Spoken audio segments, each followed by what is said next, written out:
Mais uma vez, estamos juntos para o nosso estudo em grupo da obra Missionários da Luz. Hoje o capítulo 4, Vampirismo.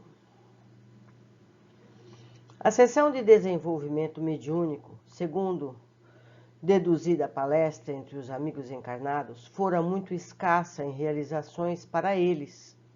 Todavia, não se verificava o mesmo em nosso ambiente, onde se podia ver enorme satisfação em todas as fisionomias, a começar de Alexandre, que se mostrava jubiloso. Os trabalhos haviam tomado mais de 2 horas, e com efeito, embora me conservasse retraído, ponderando os ensinamentos da noite, minúcia a minúcia, observei o esforço intenso despedido pelos servidores da nossa esfera. Muitos deles, em grande número, não somente assistiam os companheiros terrestres, senão também atendiam às longas filas de entidades sofredoras de nosso plano, do plano espiritual. Alexandre, um instrutor devotado, movimentava-se de 1000 modos, e tocando a tecla que mais me impressionara no círculo de observações do nobre concerto de serviços, acentuou satisfeito em se aproximando de mim. Graças ao Senhor, tivemos uma noite feliz, muito trabalho contra o vampirismo.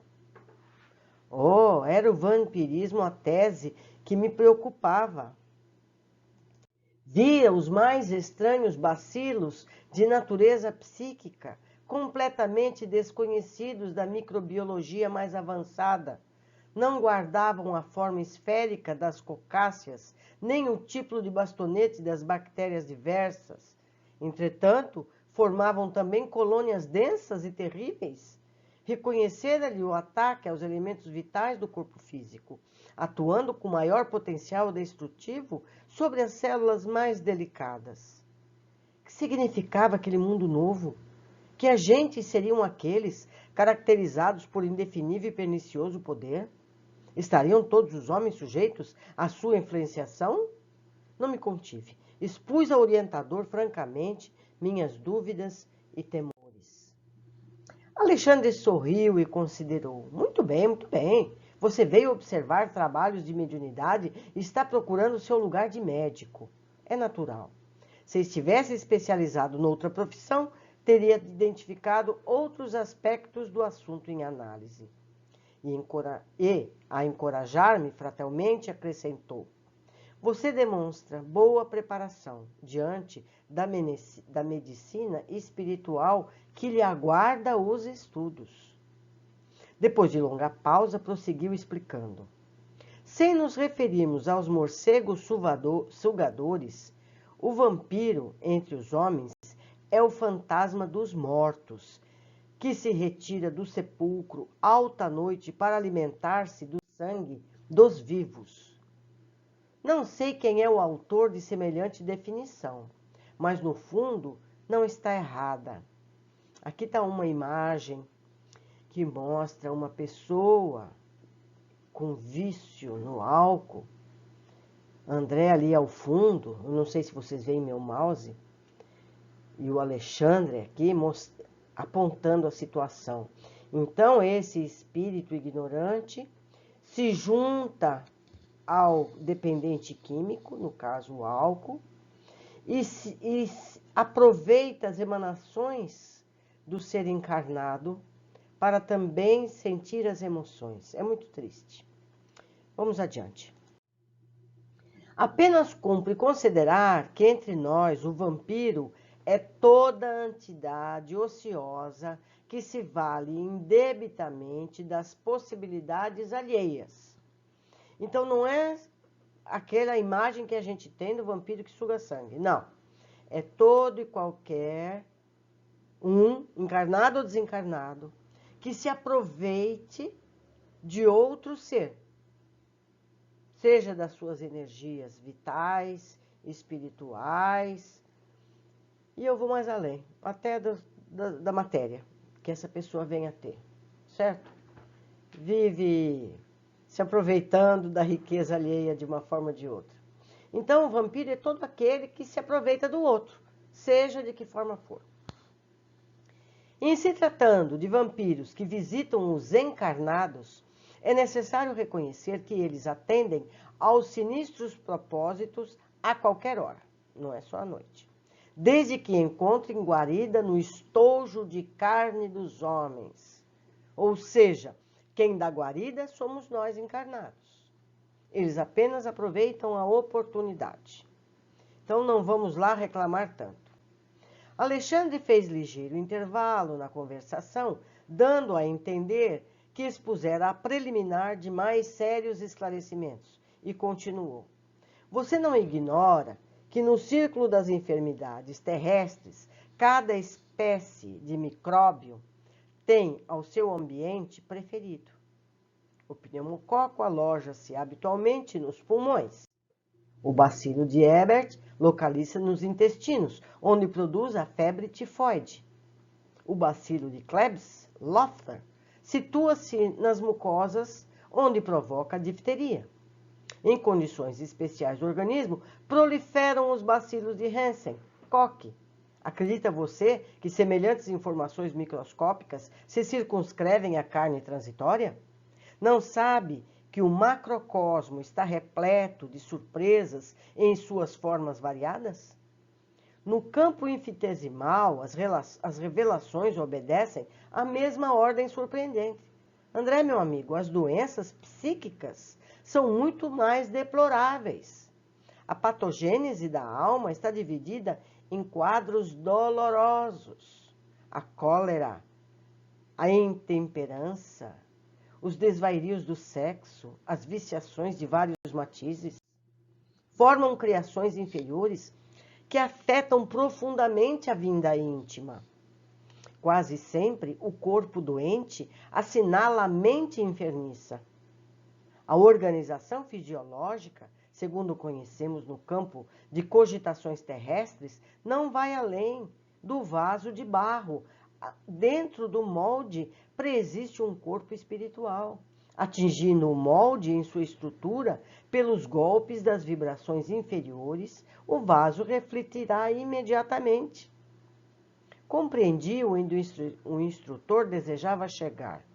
Entretanto, as suas considerações relativas às novas expressões microbianas davam ensejo a certas indagações. Como encarar o problema das formações iniciais? Enquadrava-se a afecção psíquica no mesmo quadro sintomatológico que conhecera até então para as enfermidades orgânicas em geral? Haveria contágio de moléstias da alma? Seria razoável que assim fosse na esfera onde os fenômenos patológicos da carne não mais deveriam existir?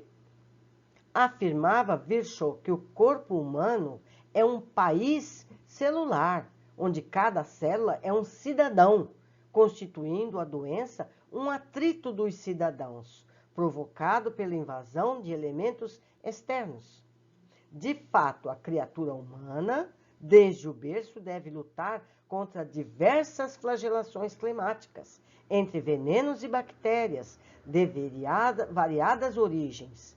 Como explicar agora o quadro novo que me defrontava os escassos conhecimentos? Não suptei a curiosidade. Recorrendo à admirável experiência de Alexandre, perguntei: ouça, meu amigo, como se verificam os processos mórbidos de ascendência psíquica? Não resulta a afecção do assédio de forças exteriores? Em nosso domínio, como explicar a questão? É a viciação da personalidade espiritual que produz as criações vampirísticas ou estas se avassalam à alma, impondo-lhe certas enfermidades? Nesta última hipótese, poderíamos considerar a possibilidade do contágio? O orientador ouviu-me atencioso e esclareceu. Primeiramente, a semeadura, depois a colheita. E tanto as sementes de trigo como as de escarlacho é um tipo de relva. Encontrando terra propícia, produzirão a seu modo e na mesma pauta de multiplicação. Nesta resposta da natureza ao esforço do lavrador, temos simplesmente a lei. Você está observando o setor das larvas, com justificável admiração. Não tenha dúvida, nas moléstias da alma, como nas enfermidades do corpo físico, antes da afecção existe um ambiente. As ações produzem efeitos, os sentimentos geram criações, os pensamentos dão origem a formas e consequências de infinitas expressões. Em virtude de cada espírito, representa um universo por si. Cada um de nós é responsável pela emissão das forças que lançamos em circulação nas correntes da vida. A cólera, a desesperação, o ódio e o vício oferecem campo a perigosos germes psíquicos na esfera da alma. E qual acontece no terreno das enfermidades do corpo, o contágio aqui é um fato consumado, desde que a imprevidência ou a necessidade de luta estabeleça ambiente propício entre companheiros do mesmo nível.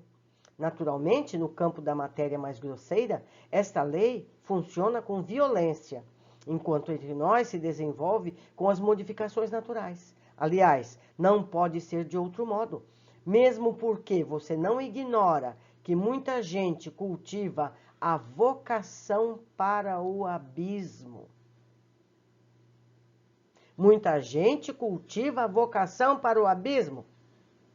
Cada viciação particular da personalidade produz as formas sombrias de que lhes são consequentes estas, como plantas inferiores que se alastram no solo, por relaxamento do responsável.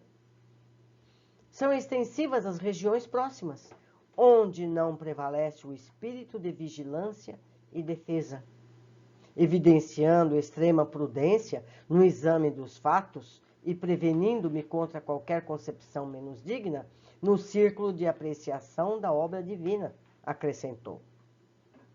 Sei que a sua perplexidade é enorme.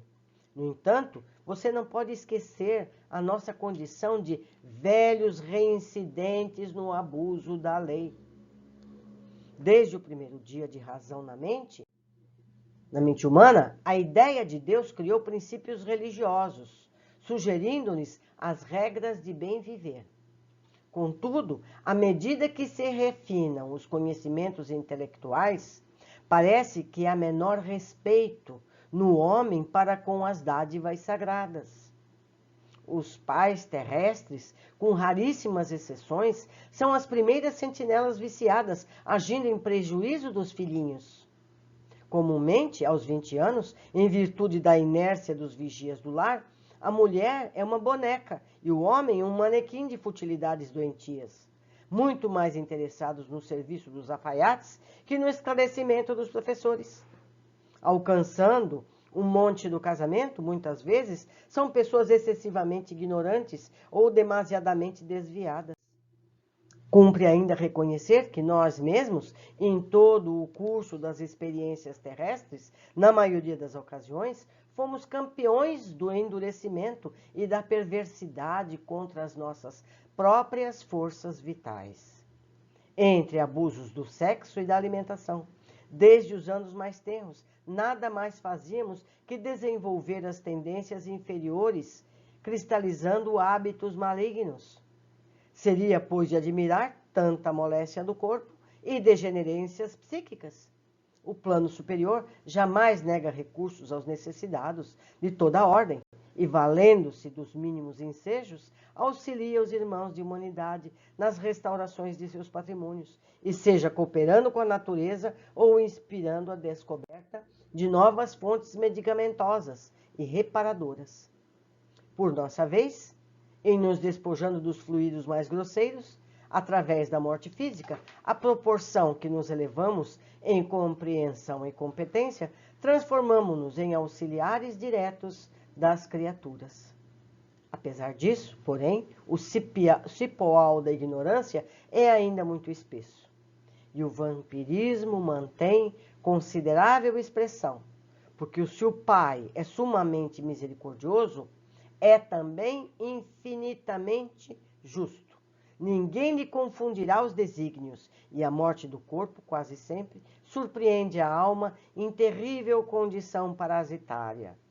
Deste modo, a promiscuidade entre os encarnados, indiferentes à lei divina, e os desencarnados, que a ela têm sido indiferentes, é muito grande na crosta terrestre.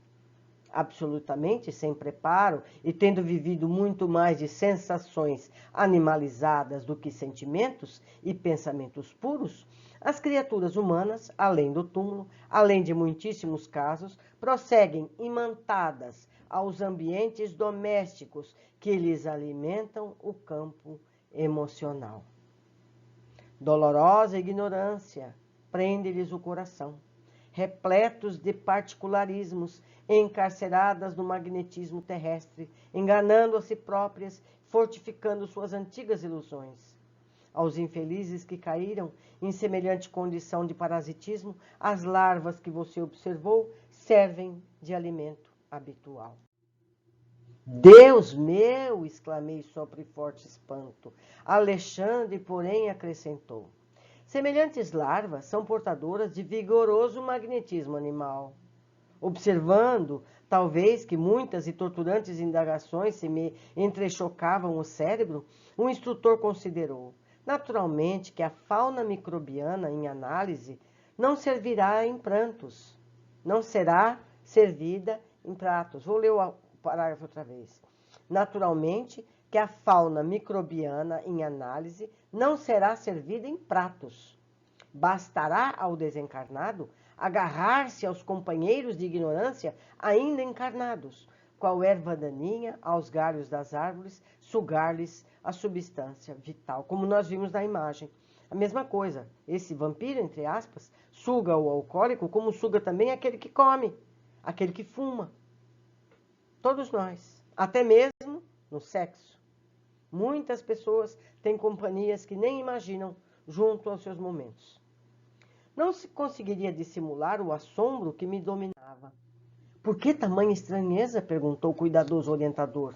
E nós outros, quando nas esferas da carne, nossas mesas não se mantinham à custa das vísceras dos touros e das aves? Não é? Quantos de nós não se alimenta dos despojos de vítimas mortas de carne? Parece agora brutal, mas é verdade. A pretexto de buscar recursos proteicos, exterminávamos frangos, carneiros, leitões, cabritos incontáveis. Sugávamos os tecidos musculares, ruímos e os ossos. Não contentes em matar os pobres seres que nos pediam roteiros de progresso e valores educativos para melhor atenderem à obra do Pai, dilatávamos os requintes da exploração milenária e afligíamos a muito deles determinadas moléstias para que nos servissem ao paladar, com máxima evidência. Aqui ele está se referindo àqueles que dão gordura aos gansos para fazer o patê com os fígados deles, o patê de foie gras, que é feito com fígado gorduroso dos gansos. O suíno comum era localizado por nós em regime de ceva, e o pobre animal, muitas vezes à custa de resíduos, devia criar para o nosso uso certas reservas de gordura. Não é verdade? Até que se prostrasse de todo ao peso das banhas doentias e abundantes. Eu cheguei a ver isso. Aqui ele falando do ganso, ó. Colocávamos gansos nas engordadeiras para que se hipertrofiassem o fígado, de modo a obtermos pastas substanciosas destinadas a quitutes que ficavam famosos, despreocupados das falhas cometidas com a suposta vantagem de enriquecer os valores culinários. Que triste visto dessa forma, não é? Em nada nos doía o quadro comovente das vacas mães em direção aos matadouros, para que as nossas panelas transpirassem agradavelmente. Encarecíamos com toda a responsabilidade da ciência a necessidade de proteínas e gorduras diversas, mas esquecíamos de que nossa inteligência, tão fértil na descoberta de comunidades de conforto, teria recursos de encontrar novos elementos e meios de incentivar os suprimentos proteicos ao organismo. sem recorrer às indústrias da morte. Esquecíamos-nos de que o aumento dos laticínios para o enriquecimento da alimentação constitui elevada tarefa, porque tempos virão para a humanidade terrestre que o estábulo como lar será também sagrado. Fazendo um parêntese, os seres humanos podem se alimentar de leite, derivados e ovos, sem precisar matar nenhum animal. Esses animais podem ser bem tratados, terem ambientes sadios para viverem e servirem à humanidade com os seus produtos sem ser precisa a violência da morte. Não é? Dia virá, dia virá. Contudo, meu amigo, propus-me considerar a ideia de que muita gente na Terra vive à mercê de vampiros invisíveis é francamente desagradável e inquietante. Nós somos vampiros desses pobres animais. E a proteção nas esferas mais altas e o amparo das entidades angélicas e amorosas, defesa dos nossos superiores? André, meu caro, falou Alexandre benevolente, devemos afirmar a verdade, embora contra nós mesmos. Em todos os setores da criação, Deus, nosso Pai, colocou os superiores e os inferiores para o trabalho de evolução, através da colaboração e do amor, da administração e da obediência. Atrever-nos-íamos a declarar, porventura, que fomos bons para os seres que nos eram inferiores? Não lhes devastávamos a vida, personificando diabólicas figuras em seus caminhos? Claro que não desejamos criar um princípio de falsa proteção aos irracionais, obrigados, como nós outros, a cooperar com a melhor parte das suas forças e possibilidades no engrandecimento da harmonia da vida. Nem sugerimos a perigosa conservação dos elementos reconhecidamente daninhos. Todavia, devemos esclarecer que, no capítulo da indiferença para com a sorte dos animais, da qual participamos no quadro das atividades humanas, nenhum de nós poderia, em sã consciência, atirar a primeira pedra. Os seres inferiores e necessitados do planeta não nos encaram como superiores generosos e inteligentes, mas como verdugos cruéis, que vamos lá e os matamos para servirem à mesa. Confiam na tempestade furiosa que perturbam as forças da natureza, mas fogem desesperados à aproximação do homem de qualquer condição, excetuando-se os animais domésticos, que por confiar em nossas palavras e atitudes, aceitam o cutelo do matadouro, quase sempre com lágrimas de aflição, incapazes de discernir com raciocínio embrionário onde começa a nossa perversidade e onde termina a nossa cooperação. Está sendo duro, mas verdadeiro. Se não protegemos nem educamos aqueles que o Pai nos confiou, como germens frágeis de racionalidade nos vasos do instinto, se abusamos largamente da sua incapacidade de defesa e conservação, como exigir o amparo da superioridade dos superiores benevolentes e sábios, cujas instruções mais simples são para nós difíceis de suportar pela nossa lastimável condição de infratores da lei de auxílios mútuos? Não é verdade? A gente pede ajuda dos espíritos superiores. E, por outro lado, nós fazemos o que fazemos com relação aos seres inferiores que estão sob nossa guarda, os animais dos quais nós cuidamos e depois matamos para servir a nossa mesa. Não é assim? Na qualidade de médico, você não pode ignorar que o embriologista, contemplando o feto humano em seus primeiros dias, à distância do veículo natural, não poderá afirmar com certeza se tem sobre os olhos o germe de um homem ou de um cavalo, porque é igual, muito parecido. O fetozinho pequenininho, ele parece um bichinho, mas já é um ser humano. O médico legista encontra dificuldade para determinar se a mancha de sangue encontrada eventualmente provém de um homem ou de um cão ou de um macaco. O animal possui igualmente o seu sistema endocrínico, suas reservas de hormônios, seus processos particulares de reprodução em cada espécie, e por isso mesmo tem sido auxiliar precioso e fiel da ciência, na descoberta dos mais eficientes serviços de cura das moléstias humanas, colaborando ativamente na defesa da civilização. Entretanto, atualmente é que a gente vê movimentos de pessoas que não querem que medicamentos, que cosméticos sejam usados experimentando em animais. Até quando foi escrito esse livro, isso era rotina. Interromper a sua instrutora e, considerando a gravidade do assunto, perguntei com emoção: como solucionar tão dolorosos problemas? Os problemas são nossos, esclareceu o generoso amigo tranquilamente. Não nos cabe condenar a ninguém, abandonando as faixas de nosso primitivismo. Devemos acordar a própria consciência para a responsabilidade coletiva. A missão do superior é a de amparar o inferior e educá-lo. E os nossos abusos para com a natureza estão cristalizados em todos os países há muitos séculos. Não podemos renovar os sistemas econômicos dos povos de um momento para outro, nem substituir os hábitos arraigados e viciosos da alimentação imprópria de maneira repentina.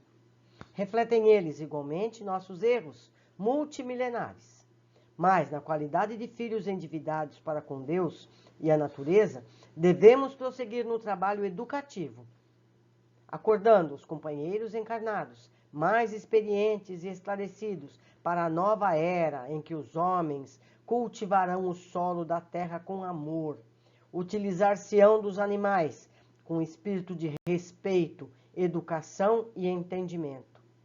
Depois de ligeiro intervalo, o instrutor observou: semelhante realização é de importância essencial na vida humana, porque sem amor para com os nossos inferiores, não podemos aguardar a proteção dos superiores.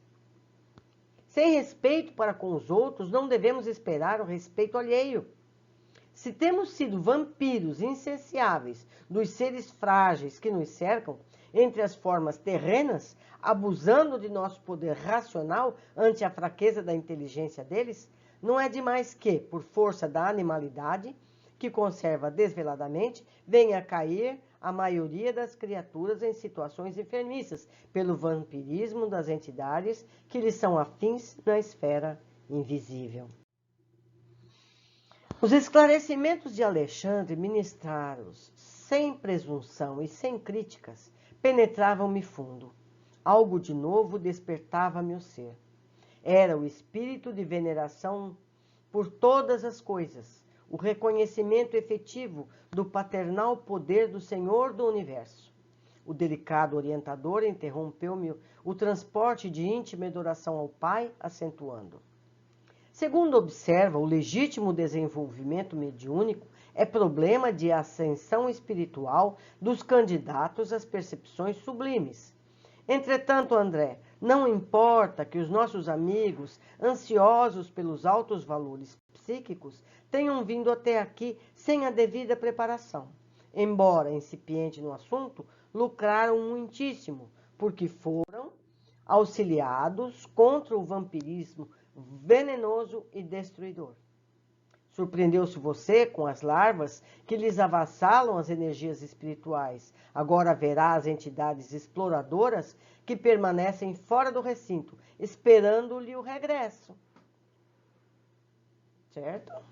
Essas pessoas que estão protegidas dentro do centro vão sair lá para fora e reencontrar todo mundo.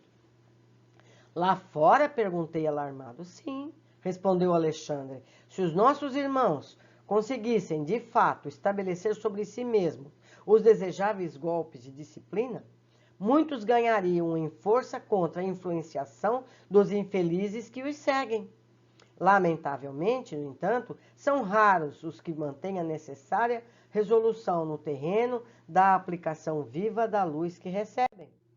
A maioria, rompendo os nossos círculos magnéticos, organizado no curso de cada reunião, esquece as bênçãos recebidas e volta-se novamente para as mesmas condições deploráveis de horas antes, subjugada pelos vampiros renitentes e cruéis.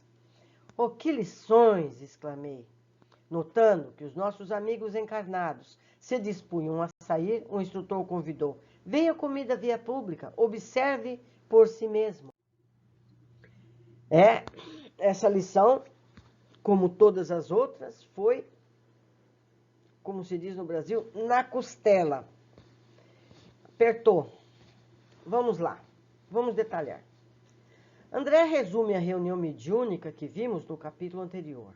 No plano material, pareceu infrutífera, mas no plano espiritual foi muito proveitosa, porquanto, mesmo que nos pareça algo simples, vamos seguir com os nossos trabalhos. Toda reunião, seja de estudo, vibrações fraternas, mediúnicas, tem grande aproveitamento nos planos espirituais. Nunca se perde nada.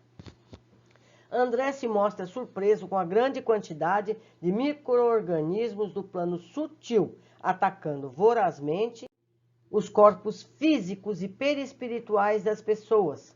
Alexandre explica que vampiro é toda entidade ociosa que se vale indebitamente das possibilidades alheias. Ele nem detalha aqui se é espiritual ou físico.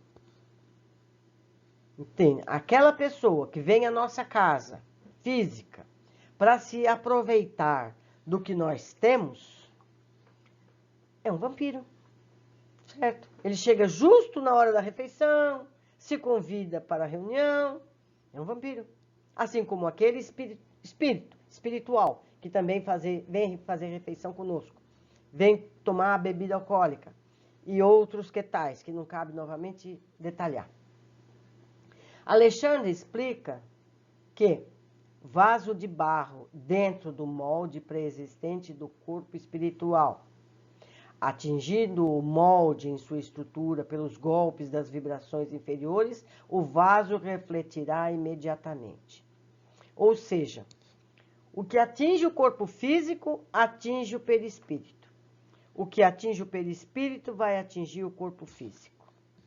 Estamos entrelaçados. Nós, corpo físico e corpo espiritual. Entendemos que esses micro-organismos que proliferam no campo perispiritual, em breve tempo atingem também o corpo físico. Nossos males físicos, mesmo os que são provocados por vírus e bactérias do mundo real, do mundo material, que todo mundo é real, são resultado de nossa saúde perispiritual. E a saúde perispiritual, aprendemos aqui, depende de nossos pensamentos e atitudes atuais ou de vidas anteriores. Porque tudo que nós vivemos nas centenas de milhares de vidas está gravado no nosso perispírito. Nós carregamos todas as nossas vidas, todos os nossos vícios, todas as nossas tendências.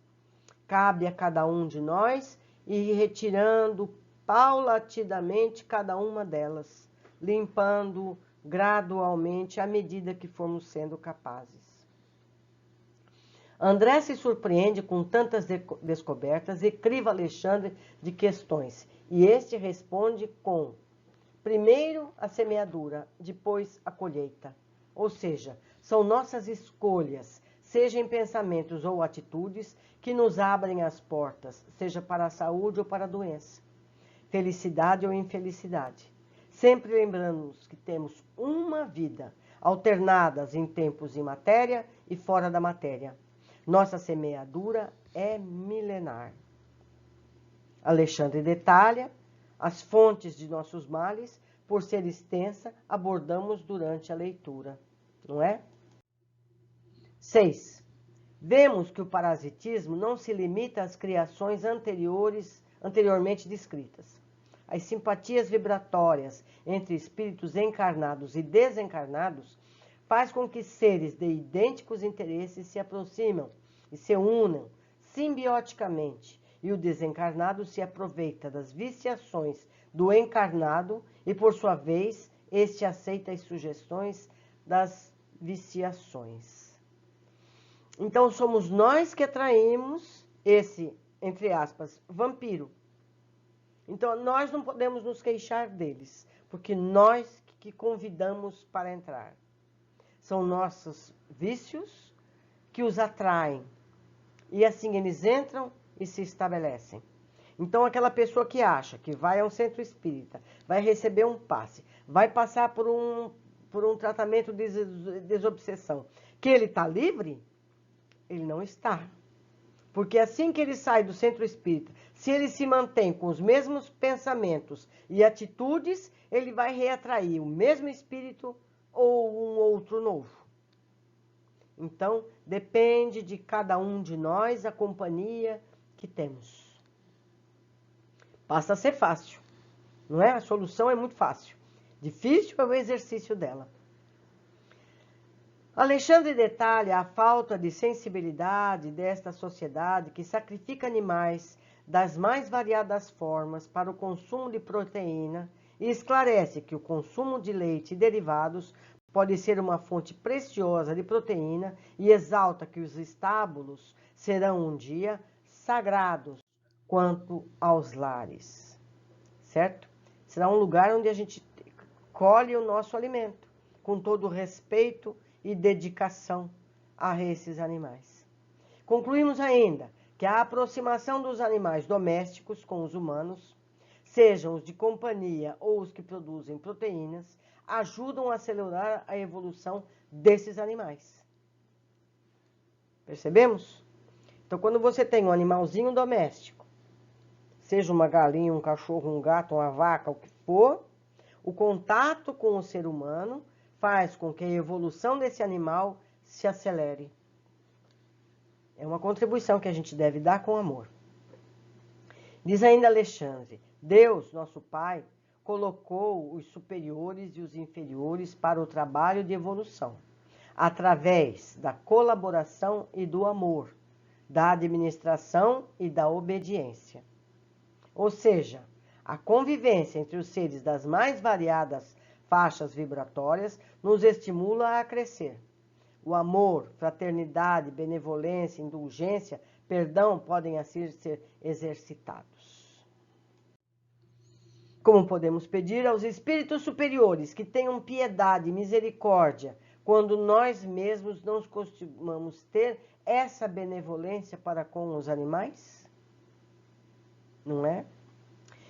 Meus amigos, à medida que nós vamos avançando nas obras de André Luiz e em cada capítulo, nós vamos nos aprofundando cada vez mais. A tendência é que essas lições fiquem cada vez mais complexas, mais profundas.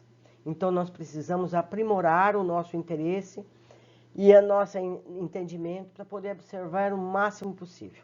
Conto com vocês para me ajudarem nessa tarefa com seus comentários. Um abraço a todos e até breve.